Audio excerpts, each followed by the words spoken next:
God would have mercy on them, and then God would start bringing them back into the land. One thing that we don't take into consideration a lot when we think of being scattered from the land, when you read through the book of Psalms, one of the biggest fears that people had was being scattered away from their people. The Jewish people wanted to be with their people because they're a family.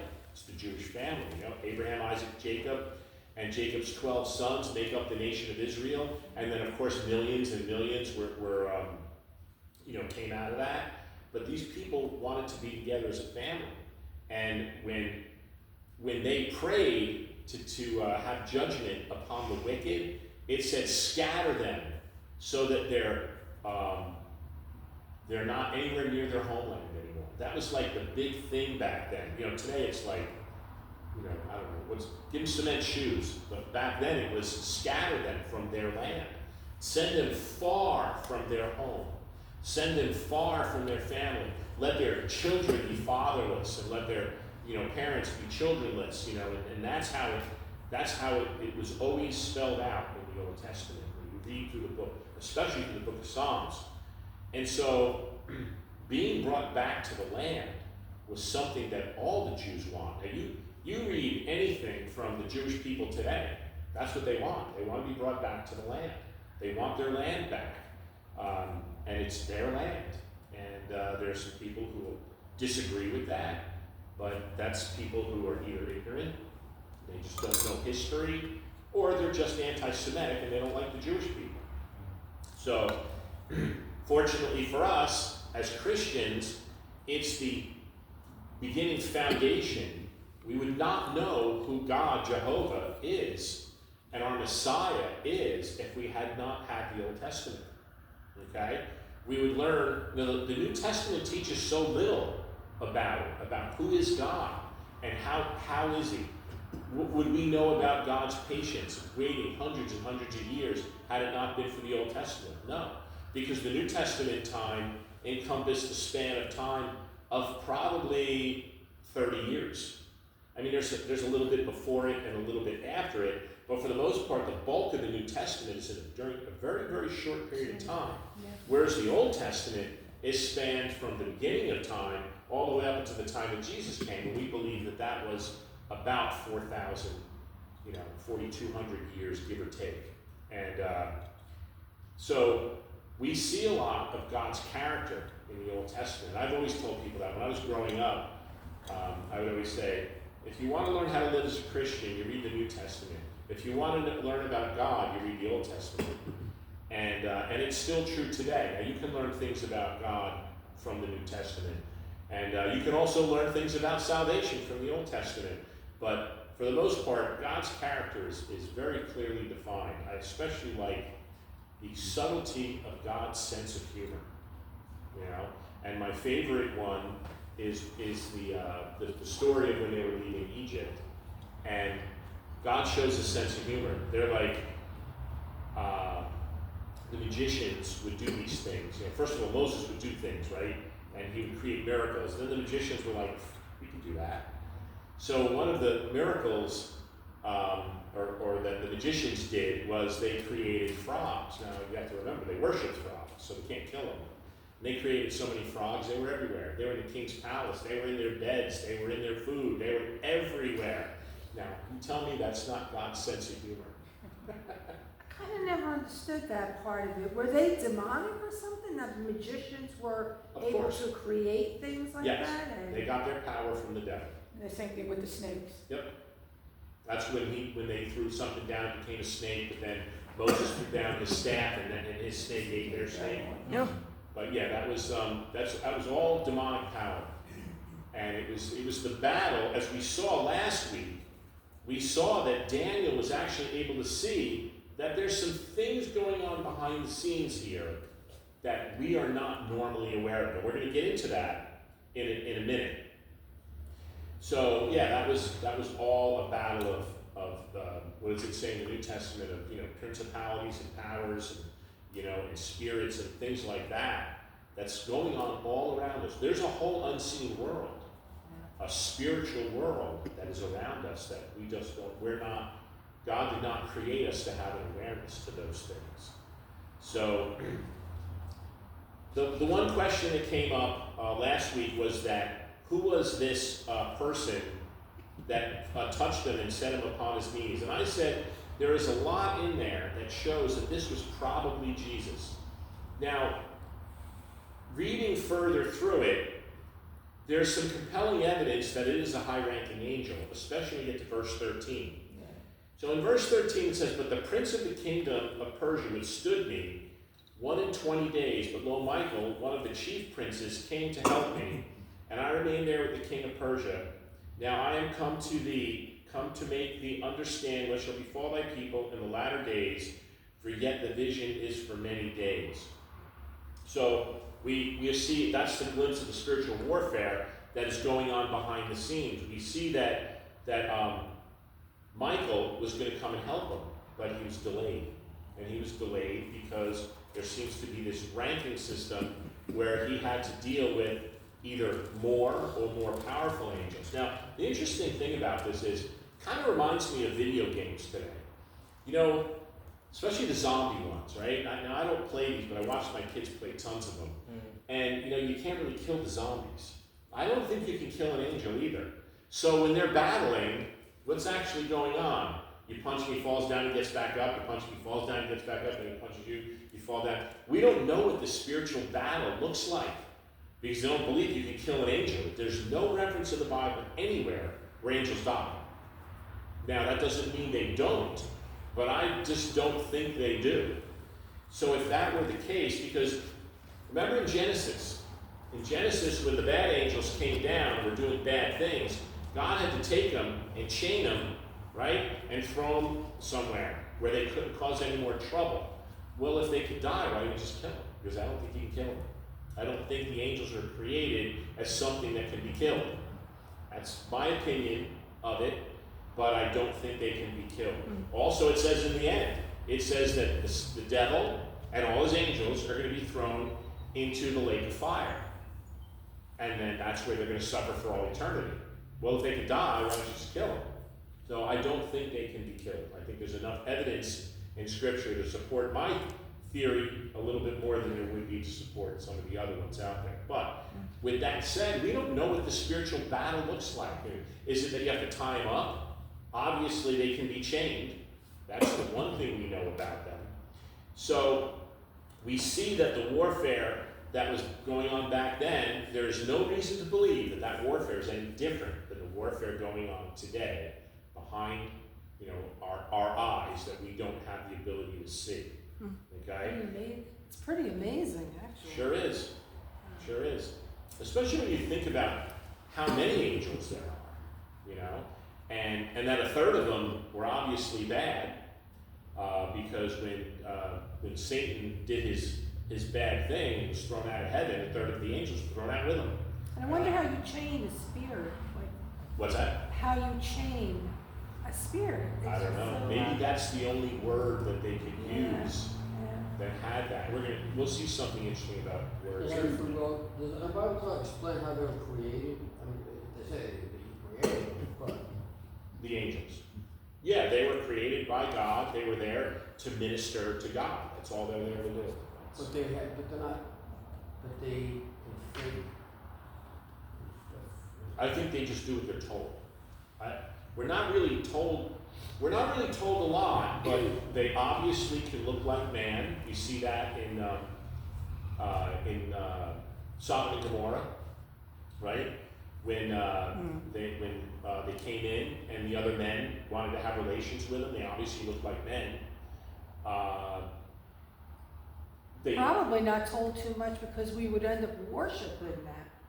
right. Right. And God doesn't always allow us to see him. I've never seen an angel that I know of. And God says that you may have entertained angels and not known it. Yeah, that's So true. that's why you should be nice to everybody. That's true. So then we move on to Daniel chapter 10, starting at 15. It says, "When he had spoken such words unto me, I set my face toward the ground, and I became dumb. And behold, one like the similitude of the sons of men touched my lips, Then I opened my mouth and spake, and said unto him that stood before me, O my Lord, by the vision my sorrows are turned unto me, and I retained no strength. For how can the servant of this my Lord talk with this my Lord? For as for me, straightway there remained no strength in me, neither is there breath left in me. Then there came again and touched me one like the appearance of a man, and he strengthened me. Now let's tear into that for a little bit, because there's a couple of things. So it says in here, one like the similitude of the sons of men. Okay? We're not really sure if this was Jesus or if this was an angel. So, the thing to look for is, it says, I took this note down, the word sons of men, not son of men, seems to be a reference relating to Genesis, where this was an angel or messenger, okay? Sons with an S. So I looked it up.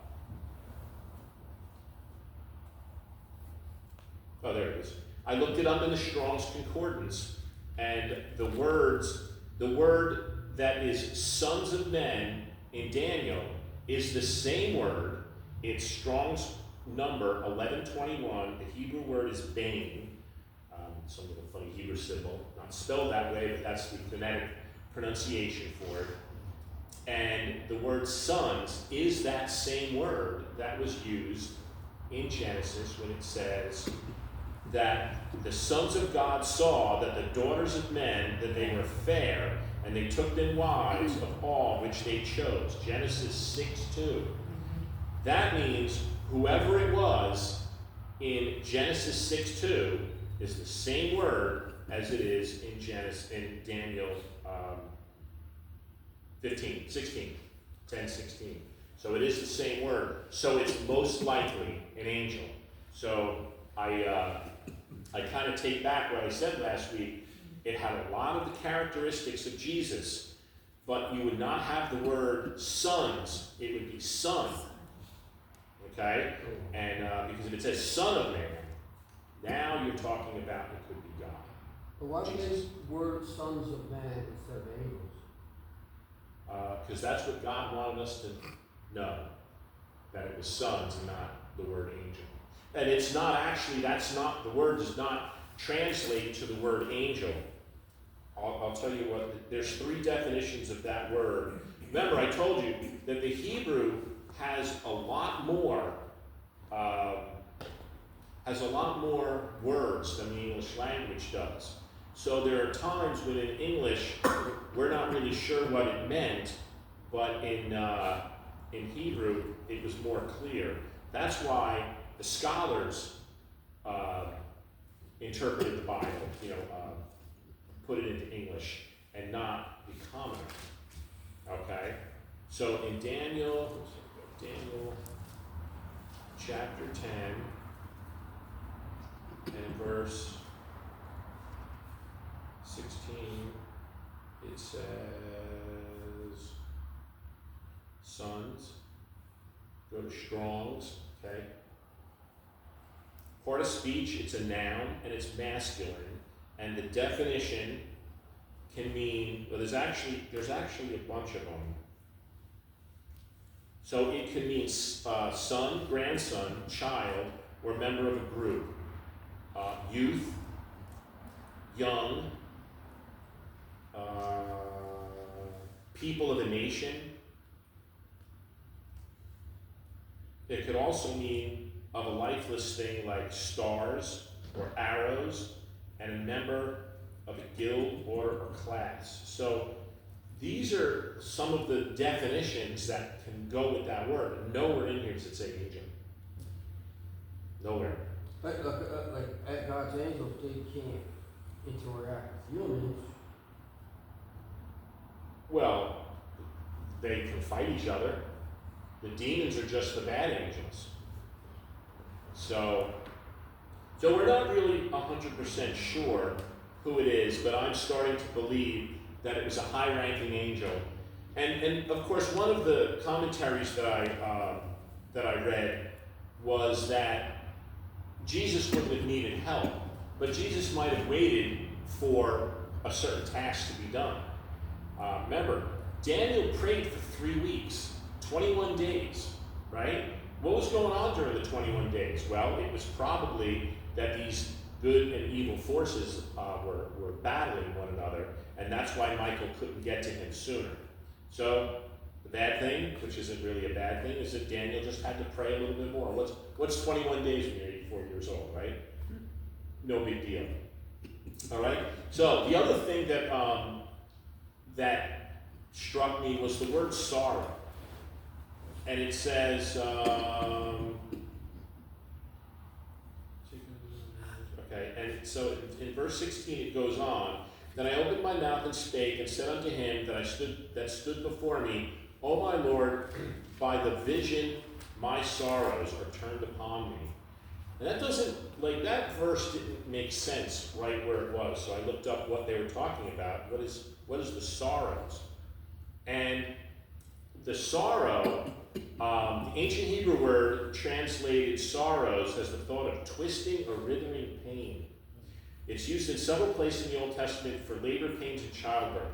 Daniel was so severely affected by this vision that he could barely breathe, much less could he deal with the prophetic complexities. Now remember, I said last week that we don't know what it is he saw, but because he was brought to the place where he saw what he saw, he was actually there. So in the analogy that I gave last week, it was, what if he was brought to the tribulation period? What if he was to see in the last week, which was the beginning of the 7 years of the tribulation, where it says there's going to be wars, rumors of wars, and earthquakes and famine, and then it goes on further, which we'll see when we study Revelation, that something's going to happen that's going to make the heat so intense that the flesh is going to melt off the bones. Most people agree that's a nuclear attack. So we know someone's going to detonate a nuclear bomb. Maybe he saw that. Now, how terrifying would that be, since there were no real explosives in that day? The most terrifying thing that they could ever witness would be a volcano eruption, right? That's the biggest, most grandest thing, unless God performs some kind of miracle. So a bomb blast, or even a small bomb, back in that day, would have been terrifying to look at. But now, you're somewhere where you see something goes off, and then you see the flesh melts off the bones. You wondered, why would he have been having sorrow for that vision? Well, it wasn't sorrow as in, oh, he's sad. He was scared to death. And that's what that word sorrows mean. And by the way, so this is why it's important to have yourself a concordance, to be able to look up these words and see what the actual definitions of the words themselves are, because the word sorrow didn't seem to fit right in there. But he was obviously very distressed by what was going on and the things that he saw in there. So this angel or messenger obviously saw that he was distressed, and we pick it up in verse 19, and he said, O man, greatly beloved, fear not, peace be unto thee, be strong, yea, be strong. And when he had spoken unto me, I was strengthened, and said, Let my Lord speak, for thou hast strengthened me. Then said he, Knowest thou wherefore I come unto thee? And now will I return to fight with the prince of Persia. And when I am gone forth, lo, the prince of Grecia shall come.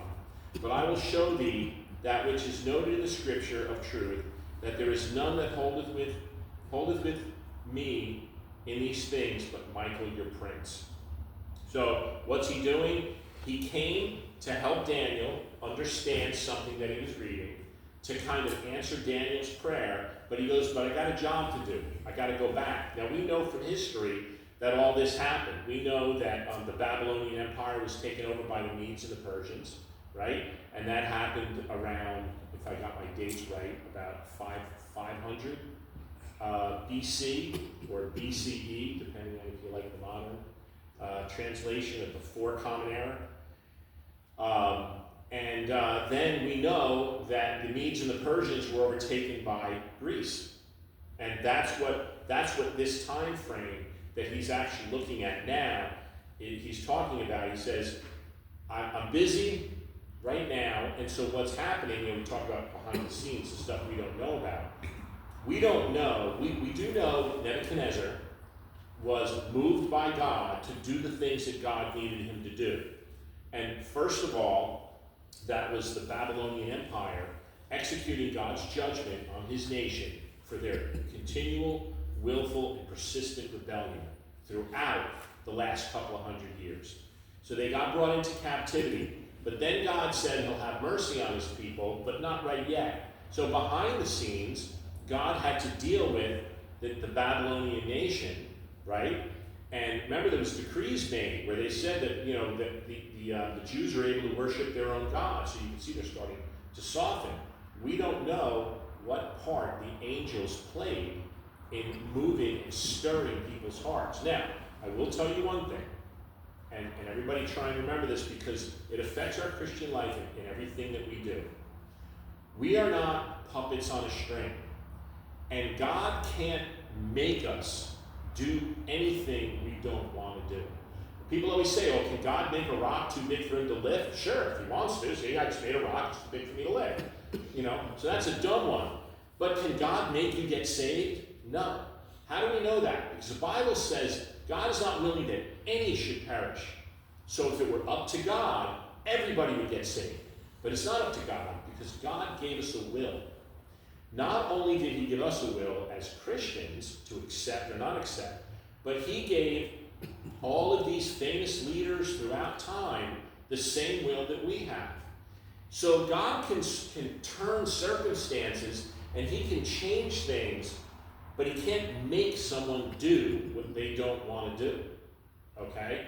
So, like I always say, while we should pray that, pray for the salvation of our lost family members and our lost friends and things like that, God can't make them get saved. No more than God can make these people that were doing what they were doing do what God wanted them to do. But he can make circumstances fit. All right? And the illustration of that is a mouse going through a maze, right? You can't make the mouse go through the maze, but you put the cheese on the other end, and the mouse will kind of like do its thing. Not every mouse will get to the end, but some of them do. Okay? So as Christians, we know that we have free will. We can obey God, we can disobey God. Back then, they could obey. Now, it wasn't like they knew it was God they were obeying, but I looked at it as like a maze. And these, Nebuchadnezzar saw the door opened, and so he walked through it. So God can open the door so he could walk through it. But that didn't mean that he made him walk through the door. So, this spiritual world that takes place behind the scenes, we don't know how much effect it has in our lives to be able to change things. Now, we've seen the closest thing I could say that came to a miracle in our lifetime, we saw in July of last year, right? The shooting where Trump almost got his head blown off, and all he did was turn his head. By the way, I've watched that over and over again. He turned his head and you heard pop, pop, and he went like this. How many seconds was that? Now, how many spiritual processes took place behind the scene to make that happen? You know what I mean? We don't know, and we'll never know on this side of glory.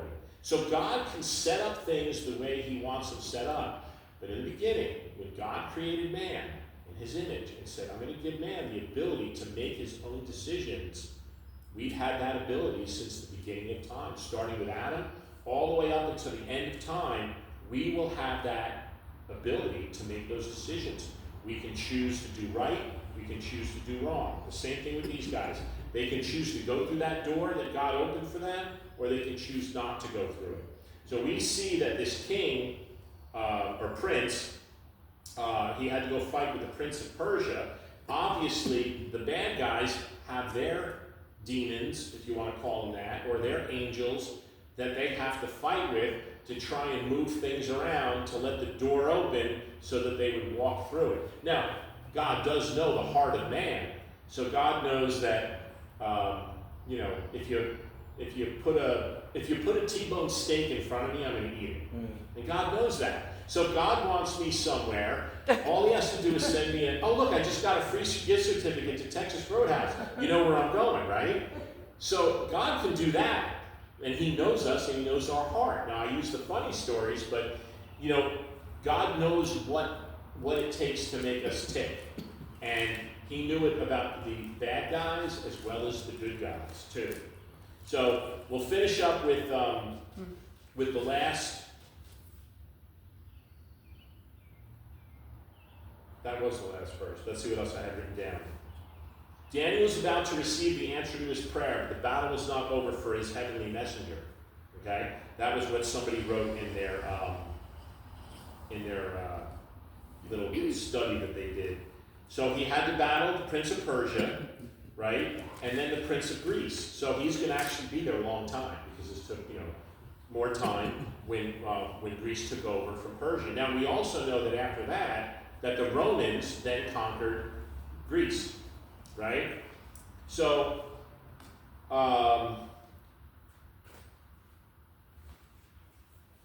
let's see. The last note that I had, Michael seemed to be an angelic guardian of Israel. And that made sense to me. That Michael, we don't know if this is Michael, one of the archangels, right? It was Michael, Gabriel, and Lucifer. We don't know if it's that same Michael. It might be, it might not be. But it does say Michael, your prince.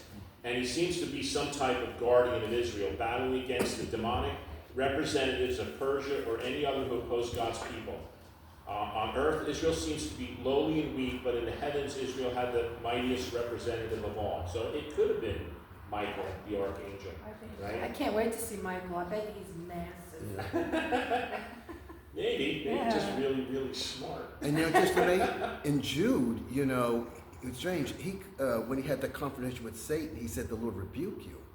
Because I thought to myself, Michael probably could have pulverized Satan, Right. Yeah. but yet he just said, "The Lord rebuke you." Right. So I'm just curious, was it God telling Michael, don't get into a confrontation, or do you think Michael did that on his own, knowing that he could, Right. beat Satan to a pulp? Yeah.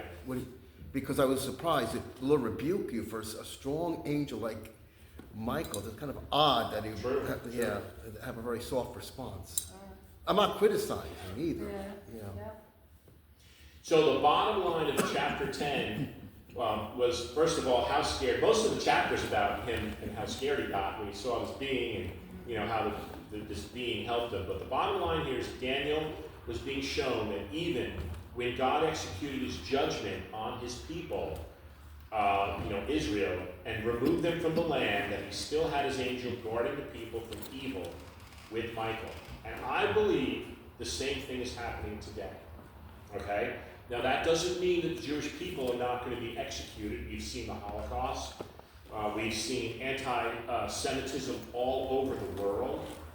And there's a lot of Jewish hatred. And where do you think the Jewish hatred comes from? It comes from the devil. The Jewish people are God's people. And even though God is not, I would just say God is busy dealing with the church right now. Now, not that he can't deal with both at the same time, but he's got Michael handling his light work. All right? Handle my light work while I do it at my church. Okay? And so Jesus is dealing with us individually right now, but it's not over for the nation of Israel, because as we saw in the last chapter, in chapter 9, the 70th week of Daniel is still to come. And by the way, as I've been watching and looking through, some of the videos that I watch about some of the Jewish rabbis and the people going on, in the land, they don't really have much to say about that. They think that, I don't even know if they believe that there's going to be this great judgment. The Bible makes it clear in the Old Testament that there's going to be the time of Jacob's trouble. And I don't know what they think about that. Joe, I talked to, some people that have such a hatred towards the Jewish people in Lakewood, Right. and like especially my boss. They talk so much about how they're buying up all the land everywhere and they just despise them. Right. It's very sad. Yeah.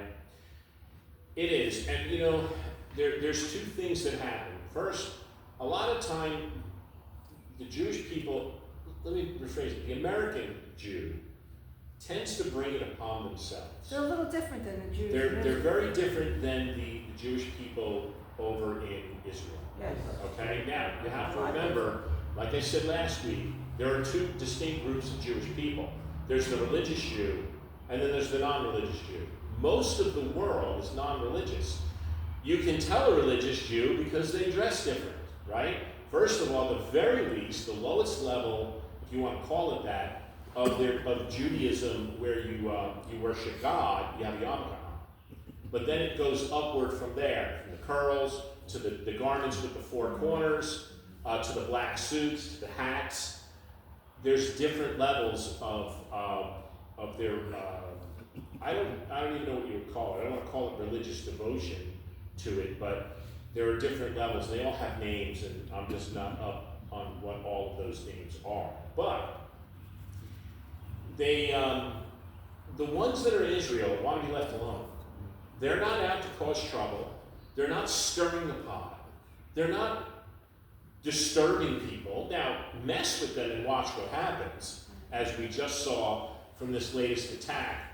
I don't know if anybody's seen what they did to, I believe it was in Yemen, where the Houthis reside, used to reside.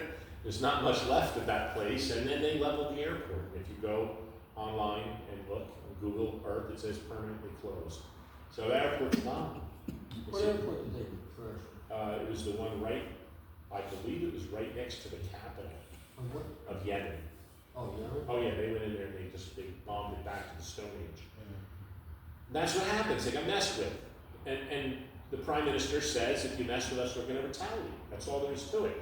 But we're never going to offensively do something to someone that hasn't bothered us.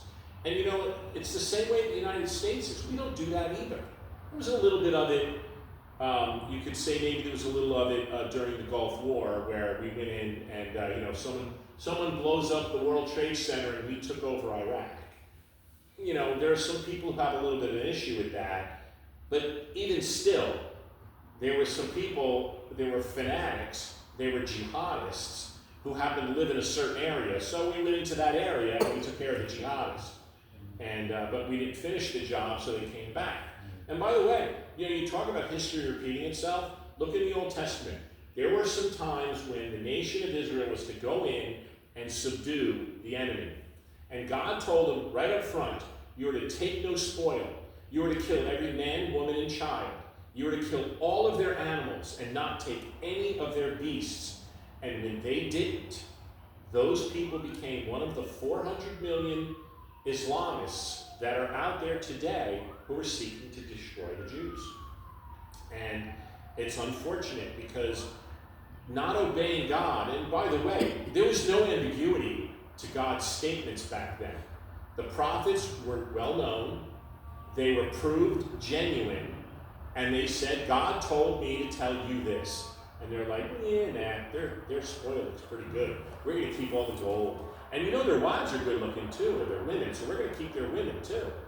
And it's like, what? That's not what God told you to do. And now they're paying the price because there is every group of people that they were told to take care of back then, they did not do it. And there were times when they did listen, and those people are gone. What did Pastor always call them? The Ite brothers, the Zebulite, Jebusite, the Hittite, the Amalekite. So the Ite brothers, some of them are gone because they did do what they were supposed to do, but some of the other brothers are still there, and you know. But that's the end of chapter 10. Anybody have any questions? Good. All right. Let me close in a word of prayer. Father, thank you for the opportunity to look into your word tonight. Father, we just thank you for the many things that we can see from prophecies that we've seen come true, Father, and for prophecies